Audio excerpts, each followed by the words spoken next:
김장 준비를 일주일 시키고 김치는 3통밖에 안 주는 시어머니. 너네는 아직 아기가 어리니까 김치 많이 안 먹지? 3통만 가져가도 실컷 먹을 거다. 오늘 제 이야기를 들어보시고 며느리들 뿐 아니라 시어머니들의 생각이 궁금합니다. 댓글 많이 남겨주세요. 구독과 좋아요, 댓글은 제가 영상을 만드는데 큰 힘이 된답니다. 안녕하세요. 저는 결혼 2년차 35살 김지연이라고 해요. 결혼식 올리기 2달 전 아기가 생기면서 신혼을 즐기지도 못하고 바로 출산 준비를 시작했던 것 같아요. 저희 아기는 11월 15일생으로 김장철에 태어났어요. 저희 시댁은 강원도 시골 마을로 김장을 준비할 때 배추부터 마늘, 고춧가루까지 전부 직접 농사를 지어서 하신다고 들었어요. 하지만 결혼 첫 해, 저는 김장을 하러 가지 않았다고 김치는 구경도 못 해봤어요. 친정엄마에게 김치를 받아 먹었죠. 그러면서 저희 신랑은 어찌나 효자인지 2시간 거리인 본가를 손자 보여드린다고 일주일에 한 번, 2주일에 한 번 주말마다 꼬박꼬박 가자 했어요. 일주일 전 아기의 돌잔치를 끝내고 남편이 이번 주말에 본가에 가자 하길래 지난주에도 갔는데 또 가야 하나 싶으면서도 가자 하니 그냥 따라 나섰죠. 솔직히 저는 그냥 하루 다녀오는 줄 알았어요. 근데 시어머니가 집에 갈 쯤 하시는 말씀이 이제 김장철이잖아. 일주일 넘게 김장 준비를 해야 해. 이제 나이를 먹어서 그런가 배추 뽑는 것도 무 뽑는 것도 쉽지 않고. 혼자 200포기를 준비하려고 하니 버겁구나. 이 말을 들은 남편은 또 효자 모드 발동됐나 봐요. 걱정 마, 엄마 며느리가 있잖아. 지연이 놔두고 갈게. 지연이랑 천천히 준비해. 그 말을 듣는 순간 머리가 띵했어요.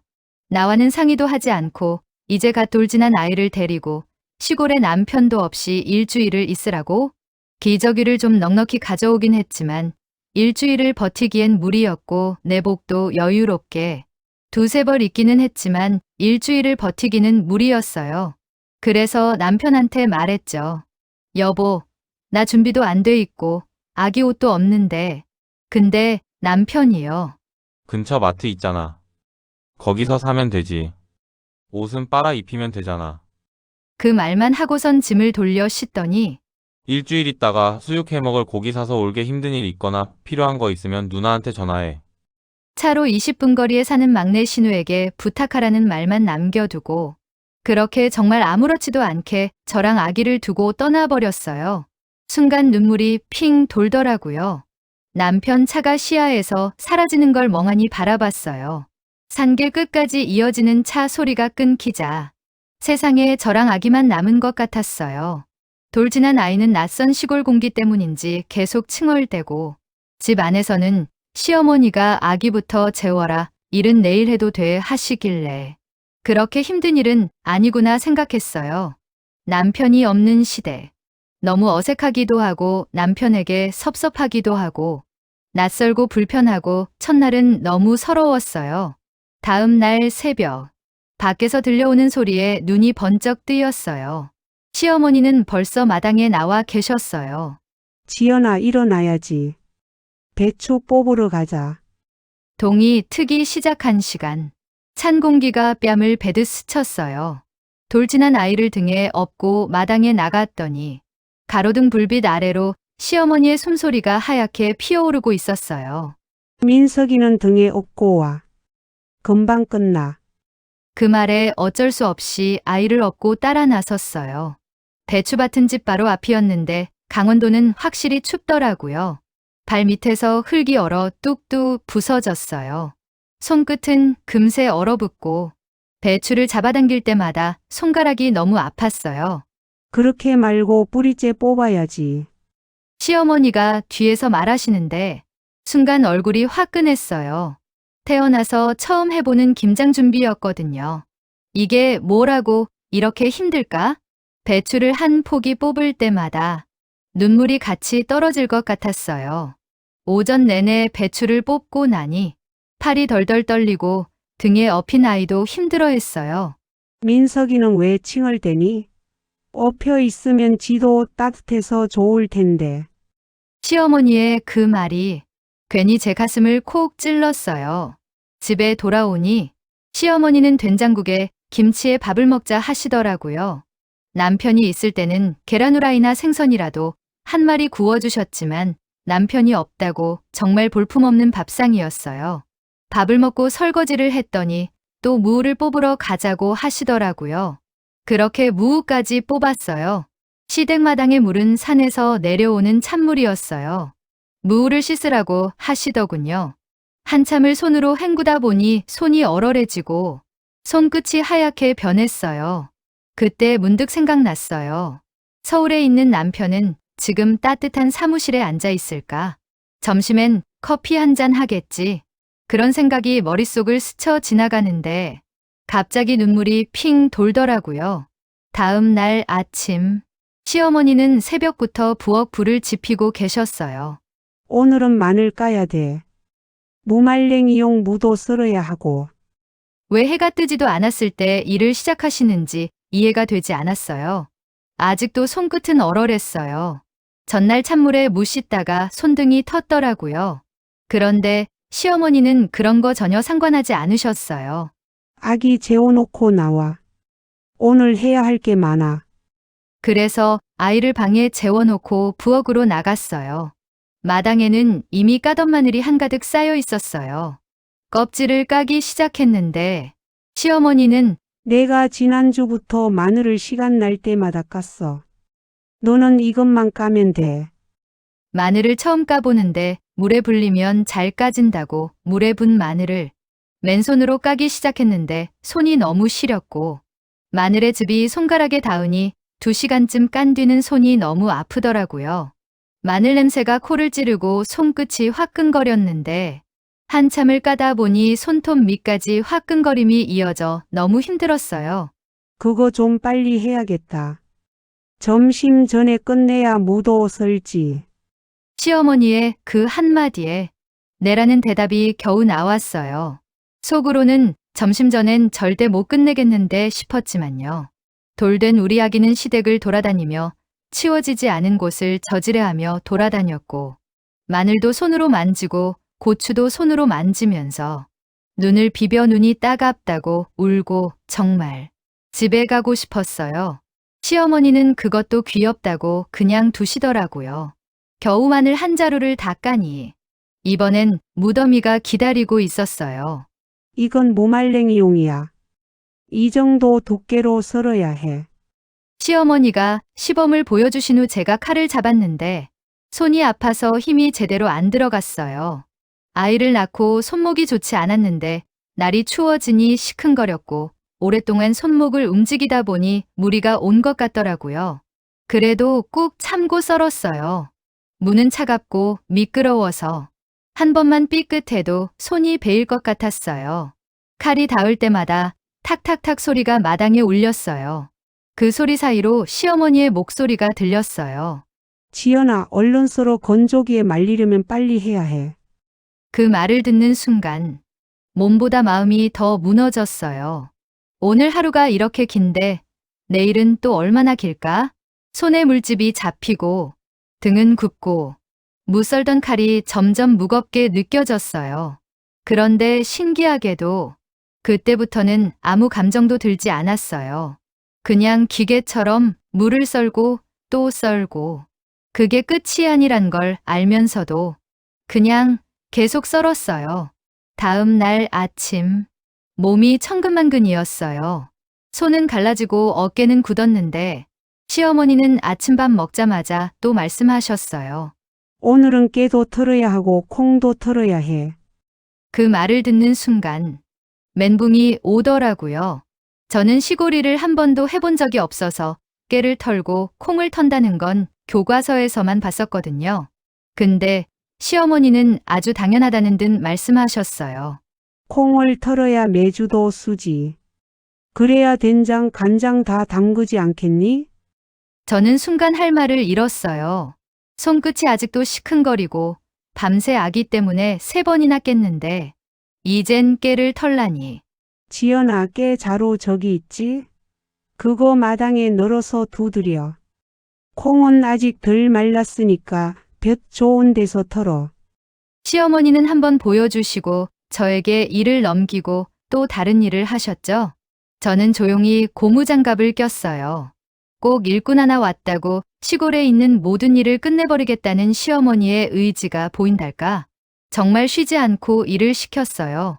마당 한쪽에서 깨를 털기 시작했는데 툭툭 툭툭 깨가 바닥에 튀고 먼지가 날리는데 그 소리가 왜 이렇게 서럽게 들리던지요. 콩은 더 어려웠어요. 손바닥으로 비벼가며 껍질을 벗겨내야 했는데 껍질이 마른 손에 닿을 때마다 따갑고 아팠어요. 콩 비린내가 코를 찔렀고 손톱 밑엔 먼지가 까맣게 끼어들었어요. 며느리 손이 야무지다. 예전 내가 시집 왔을 땐 하루 종일 이 짓 했어. 시어머니는 그렇게 말씀하시며 웃으셨지만 그 말이 위로처럼 들리진 않았어요. 그냥 너도 해봐야 안다는 말 같았어요. 점심때가 되자 시어머니는 깨 털면 마당 쓸어야지. 먼지 날려서 김치에 들어가면 안 돼. 하시며 빗자루를 내미셨어요. 저는 빗자루를 잡은 손이 떨렸어요. 힘이 빠져서가 아니라 도대체 언제 끝날지 모르는 하루에 대한 막막함 때문이었어요. 그날 오후 시어머니는 다시 말씀하셨어요. 이렇게 해야 살림이 돌아가는 거야. 요즘 젊은 사람들은 이런 거 몰라서 큰일이지. 그 말에 억지로 웃으며 고개를 끄덕였지만 마음속에서는 자꾸만 목이 메었어요. 저녁이 되자 온몸이 쑤셨어요. 손톱 아래는 깨가 박혀 있었고 옷에는 콩껍질이 잔뜩 붙어 있었어요. 아이는 계속 칭얼거렸고 그 울음소리에 제 눈물이 겹쳐서 방 안 공기가 더 습해진 것 같았어요.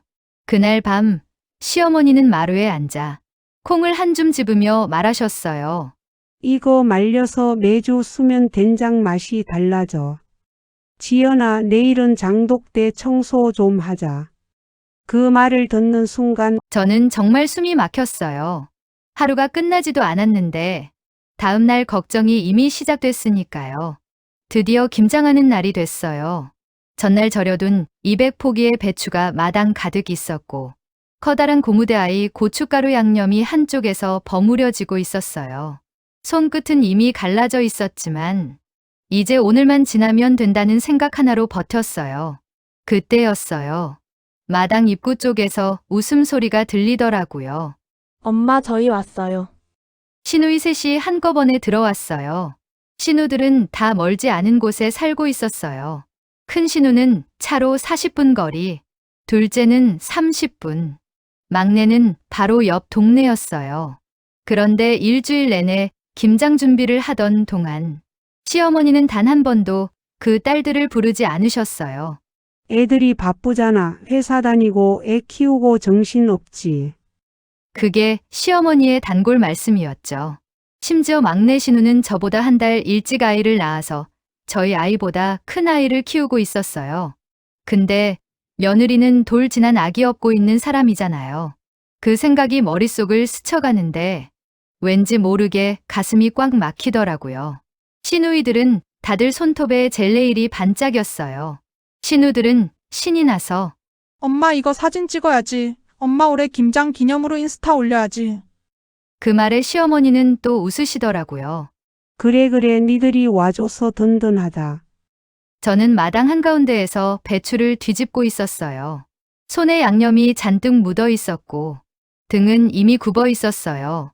그런데 그들 웃음소리가 자꾸만 제 등 뒤를 때리는 것 같았어요. 시누이 하나가 말했어요. 엄마, 지연이 손 빠르다. 며느리라 다르네. 그 말에 시어머니가 덧붙이셨어요. 그래, 며느리 손이 야무져. 내가 일주일 동안 얼마나 든든했는지 몰라. 그 말을 듣는 순간 속에서 뭔가 탁 하고 끊어지는 소리가 났어요. 일주일 동안 나 혼자 다 했는데 이제 와서 고작 그 말 한마디? 하지만 저는 그냥 웃었어요. 시어머니가 고무장갑을 끼며 말씀하셨어요. 자, 이제 김장 시작하자. 오늘은 다 같이 해야 금방 끝나. 시누이 셋은 각자 김치통을 들고 왔어요. 각자 김치본인 김치 냉장고에 김치통을 차 가득 가져왔더라고요. 그들은 도착하자마자 자기 김치통을 들이밀었어요. 엄마, 우리 집 거 먼저 해줘. 남편 퇴근 전에 가져가야 하거든요. 우리 애들 김치 진짜 잘 먹잖아. 양념 듬뿍 넣어서 내 거부터 해요. 엄마 배추 큰 건 맛없어. 적당한 거 예쁜 걸로 내 거 먼저 해줘. 시어머니는 아무 말 없이 웃으시며 고개를 끄덕였어요. 그래, 니들 거부터 하자. 며느리는 손 빠르니까 도와줄 거야. 저는 잠시 멈칫했어요. 내 김장은 언제 하지? 그런 생각이 머릿속을 스쳤지만 말할 용기가 나지 않았어요. 시누이들은 마당에 쭈르르 둘러앉아서 김치통 앞에 자기 배추를 놓고 버무리기 시작했어요. 그런데 잠시뿐이었어요. 큰 신우가 말했어요. 아이고 허리야, 나 허리 디스크 있는데 이거 하면 안 되는데. 그러더니 장갑을 벗고 방으로 들어갔어요. 둘째 신우는 좀 오랫동안 앉아있나 싶더니 엄마, 우리 애 학원 끝나서 나 데리러 가야 돼. 나 금방 가서 데려올게. 막내 신우는 한 달 빠른 신우아이와 저희 아이를 데리고 산책을 나가더라고요. 결국 마당엔 시어머니와 저 둘만 남았어요. 어머니는 손이 정말 빨랐어요. 순식간에 몇 통 해내시더라고요. 저는 처음 해보기도 하고 잘할 줄 모르니 오래 걸렸어요. 김장 200포기를 거의 8시간 동안 치댄 것 같아요. 허리는 아프다 못해 감각이 없어지더라고요. 지연아, 네가 젊으니까 좀 더 해라. 나는 허리가 끊어질 것 같네. 마지막 절임 배추 한 달아이가 남았을 땐 어머님도 일어나셨어요. 그 말에 저는 그냥 고개를 끄덕였어요. 말을 하면 눈물이 날 것 같아서요. 배추김치만 하면 끝날 줄 알았는데 시어머니는 파와 갓, 며칠 전 썰어둔 무말랭이와 삭혀둔 깨씹까지 전부 가져오더라고요. 손목은 이미 퉁퉁 부었고 무릎은 굽히기 힘들었지만 그냥 몸을 움직였어요.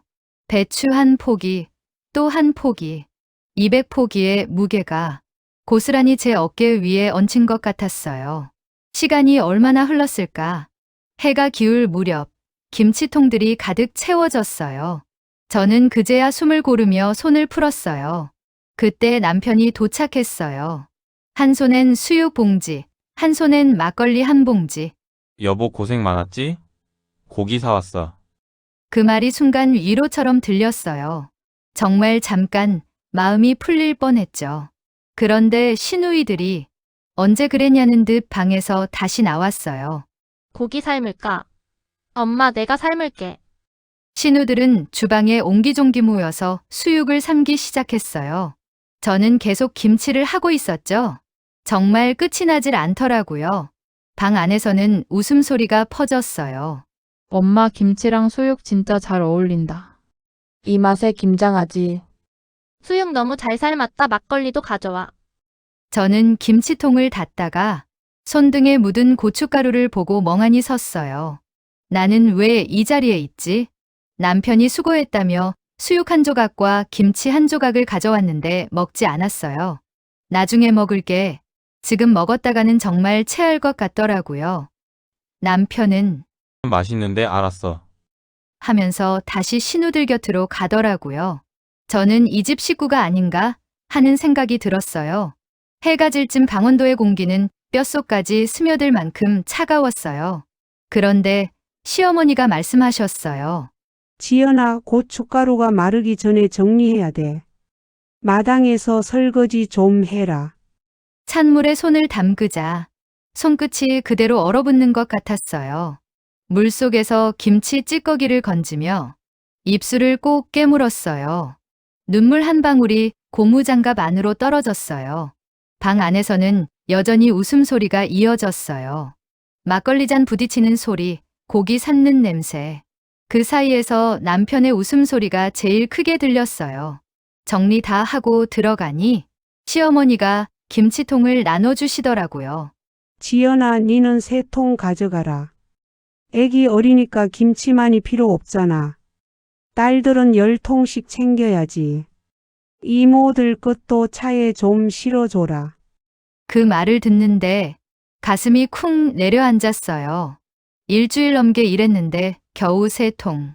그마저도 이모들 김치랑 같이 실어 가라니. 남편은 이미 막걸리에 취해서 얼굴이 벌개진 채 웃고 있었어요. 결국 운전은 제가 했어요. 차 트렁크엔 우리 김치 3통, 이모님들 김치 5통, 뒷좌석엔 잠든 아이, 옆엔 코 고는 남편. 눈이 내리기 시작했어요. 차창 밖으로 하얀 눈송이가 흩날리는데 제 마음속에도 눈이 내렸어요. 차 안이 조용했어요. 김치 냄새만 가득했어요. 그날 밤 저는 서울에 사시는 이모님들 댁 3군데를 들렸다가 집에 12시가 넘은 시간에 도착했네요. 처음엔 남편의 말을 이해 못한 건 아니었어요. 제가 도와드리지 않으면 그 많은 일을 어머님이 혼자 하셨어야 할 거란 생각에 마음이 무겁기도 했고, 어머님을 도와드리는 게 당연하다고 생각했죠. 하지만 최소한의 인간 대우는 해줘야 했던 거 아닐까요? 그 집에서 제가 가족이었을까요? 식구였을까요? 제 생각엔 그저 일꾼, 식모밖에 안 되는 것 같았어요. 제가 너무 오바해서 생각하는 건가요? 11월에 접어드니 벌써부터 김장 스트레스가 시작되는 것 같아요. 여러분은 김장을 몇 통이나 하시나요?